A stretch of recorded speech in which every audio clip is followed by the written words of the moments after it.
拉钩子。来，往外来一点，这样子掉出来是真轻松。往外拉点。哦，再掉点。来，往外拉。OK。有队长，这车顶起来，直接在下面。好，木头拿过来垫起来，往下放。其实我们这个车子抬下来啊，主要要解决的呢，看到没有啊？这个防冻液哗流下来，流的多少严重啊？这个漏水啊，也是漏防冻液。还有一个问题呢，也是一个通病啊，机油格座啊，你看看这上面啊，布满全都是机油。像这种问题啊，如果你不及时处理的话呢，会引起什么问题啊？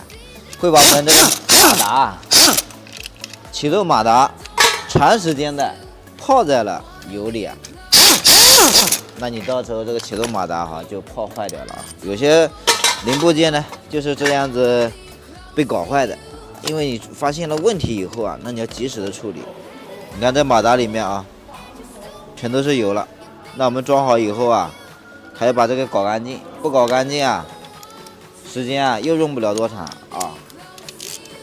抬下来呢，最主要就是为了方便干活啊，这样干起来呢比较舒服一点，在车上面也能换啊，但是呢，工作的环境啊，它这个空间就不够了啊。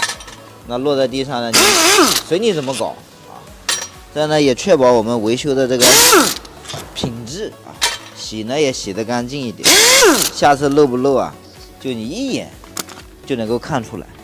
这个机油格座啊，总共就5颗螺丝啊，5颗螺丝一拆完，这个油啊滑的往外流了啊。在你车上面真的不好拆啊，不好施工，这样子多少轻松啊！2分钟就把这个机油格座给拿下来了。这管子拔一下，嘎舒服。OK， 这样多少轻松，是不是？就这么轻轻松松的下来了。这垫子你看看这个垫子，来，这垫子烂成什么样子了？很多车主朋友们出现什么油里面有水啊，水里面有油，就是这种情况啊。这个散热器冲掉了，然后这个垫子呢整个都烂掉了。来，先把它洗干净吧。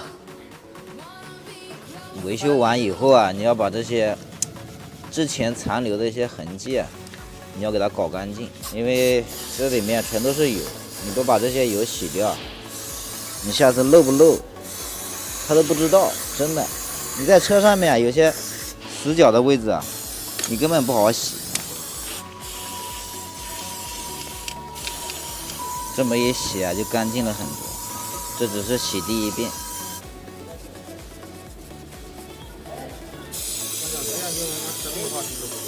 干干净净，是不是？这样子多爽！这样子装上去以后多少舒服啊！漏不漏一看就知道了，有没有修好也就一看就知道了。可以了，洗干净，擦好，我们就可以装新的了啊！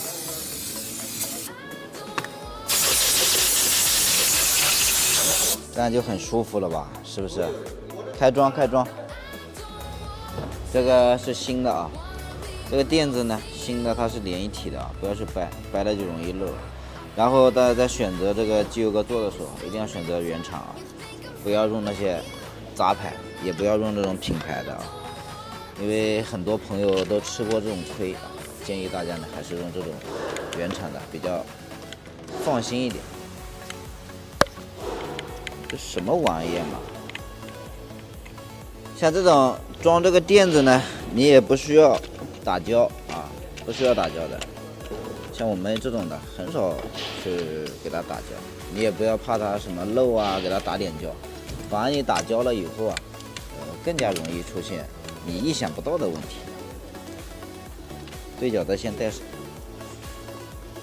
那我们这里啊，这个机油格座一装啊，然后水管一装就 OK 了啊。那我还是那句话啊，车子问题我来搞定，是修是换客户决定。